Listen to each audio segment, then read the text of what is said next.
বা বেডরুমের মতোই প্রসেনজিৎ চ্যাটার্জির প্রোডাকশন হাউস আইডিয়াজের নেক্সট প্রজেক্ট থাকছে ফ্রেশ ফেস ও ওটি অবশ্যই ফ্রেশ গল্প নিয়ে। ছোট পর্দার lovey dovey hit couple Arjun ও মিমি এই ফিল্মের হট কেক। ফিল্মের নাম থেকে শুরু করে কাস্ট সবাই একেবারে রাজ্যে। ও দেখেছেন, ফোর প্লে করতে গিয়ে নামই বলিনি এখনো। Well, Sourav গাঙ্গুলির famous reaction comment বা আসলে গেস্টার বাপি বাড়িজা থেকে ইন্সপায়ার হয়ে দাদার স্পিরিট কাজে লাগিয়ে পরিচালক ডুও সুদেষ্ণা রায় ও অভিজিৎ গুহ তাদের পরবর্তী ফিল্মের নাম রেখেছেন বাপি বাড়িজা। ইটস আ স্টোরি অ্যাবাউট আজকের দিনের ছেলে মেয়ে। ইটস নট বাধা গতের গল্প নয়, সব গল্পই অবশ্য সবাই তাই বলে, কিন্তু বাপি এখানে এমন একটা ছেলে যার জীবনে প্রেম নেই, তাই সবাই তাকে বলে যে বাপি বাড়ি যা, তোর কিছু হবে না, শুধু কম্পিউটার গেম খেলিস আর গয়না নিয়ে ব্যবসা নিয়ে বসে থাকিস, তোর জীবনে কিছু হবে না, বাড়ি যা। So that is what Bapi Bari Jaa means to me. Bapi Bari Jaa একটা মজার ছবি, একটা কনফিউশনের ছবি, প্রেমের ছবি, মজার ছবি, ব্রাদারহুডের ছবি। বন্ধুরা নিজেদের মধ্যে কিভাবে এনজয় করে, বন্ধুরা একে অপরের পাশে কিভাবে দাঁড়ায়, তার গল্প বলে।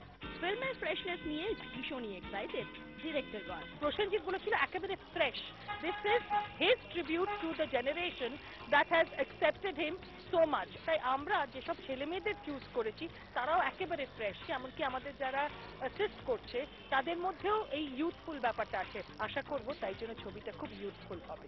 টলিউড ইন্ডাস্ট্রির সবচেয়ে বড় নাম প্রসেনজিৎ চ্যাটার্জির হাত মাথার ওপর পাওয়া যে অ্যাবসলিউট ব্লেসিং, সে কথাই বারবার বললেন পরিচালক। বুম্বা প্রডিউসার বলে অনেক কিছু পাচ্ছি, কারণ আমরা এটা একটা ছোট বাজেটের ছবি ঠিকই, কিন্তু বারবার উনি একটা কথা আমাদের বলে দিয়েছিলেন যে ডোন্ট কম্প্রোমাইজ।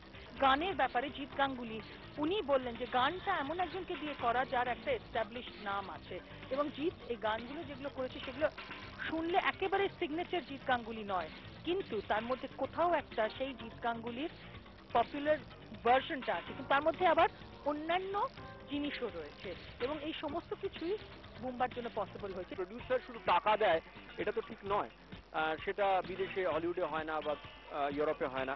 আমাদের দেশে এরকম একটা ধারণা আছে প্রডিউসার মানে টাকা দেওয়া, সেটা যে নয়। Being an actor, celebrated actor, একজন ডিরেক্টর, একজন ফিল্ম পার্সোনালিটি হিসেবে, তো ওর কাছ থেকে তো সেটা সবসময় পেয়ে গেছি। আইডিয়াজের মতো প্রোডাকশন হাউস এবং অভিজিৎ গুহ সুদেষ্ণা রায়ের সঙ্গে প্রথম ফিল্মে ব্রেক পেয়ে কতটা উত্তেজিত কুপে ও গোরা, শুটিং এর ফাঁকে জেনে নিলাম আমরা। খানিকটা নার্ভাস ছিলাম বটে, তবে গানের ওপারে প্রোমো যেহেতু ওনারা করেছিলেন সেহেতু ওই আগে ওইটুকু এক্সপিরিয়েন্স হয়েছিল, এখন বড় করে হচ্ছে এবং খুব ভালো লাগছে। আর মন না দিলে বকা খাচ্ছি রানাদার থেকে, সেটাও it's a part of it. তো ভাল লাগছে, খুব ভাল লাগছে। আমার ক্যারেক্টারটা একটা মানে নর্মাল ফান লাভিং ছেলে, একটা যে সবে কলেজ থেকে বেরিয়েছে, এখনো he has not decided what he wants to do in life. তো সেই ধরনের একটা কনফিউজ চরিত্র যে এখন চেষ্টা করছে আর কি সঠিক পথটা বেছে নেওয়ার। Well, I'm playing the lead. Opposite Arjun Chakraborty. So, আমার ক্যারেক্টার নাম হলো দোলা. So it's a very interesting character which I'm playing, apart from which I did in my serial. It's a very well written script. পদ্মনবদা লিখেছেন, আর আমাদের director তো রানাদা সুদেশনালী। খুব ভালো করে আমরা খুব মজা করে কাজটা করছি, দেখি আপনাদের সবার মজা লাগবে হয়তো দেখতে। অর্জুন ও মিমি ছাড়া বাপি বাড়িজাতে থাকছে আরো 4 ফ্রেশ ফেস। অন্য আরেক দিনের শুটিং এ আমরা পাকড়াও করলাম ফিল্মের অন্যান্য কাস্টের। বাপি বাড়িজাতে আমি দোলার বন্ধু। She's a new arrival in Kolkata. She's from Delhi and she's new in the gang. আমার ক্যারেক্টারের নাম রিজু। আমাকে সুদেষ্ণা আন্টি ডেকেছিলেন প্রথমবারে, কারণ জিনি কনসেপ্ট বলে একটা নাটক হয়েছিল সুদেষ্ণা আন্টির ছেলে সাকেত ব্যানার্জি বলে। তো সাকেত ব্যানার্জি আমাকে মিউজিক করাতে বলেছিল নাটকের জন্য। সেখান থেকে সুদেষ্ণা আন্টি আমাকে জিজ্ঞেস করলো, music is good, would like you to join আমাদের দিস মুভি।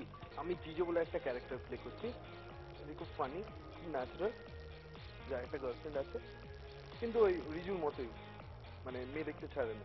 ব্যাডমিন্টন কোর্টে হোক বা শহরের রাস্তায়, বাপি বাড়িজার শুটিং দেখে বা অর্জুনের ইনোসেন্স মিমির রাদায় ও ধ্রুবের অ্যাক্সেন্ট দেখে আপাত দৃষ্টিতে তো বেশ কেতাদার লাগছে এই ইয়ং ফিল্ম, তবে এখন তো জাস্ট শুরু। ফিল্ম রিলিজ হলেই বোঝা যাবে আসলে কত ধানে কত চাল।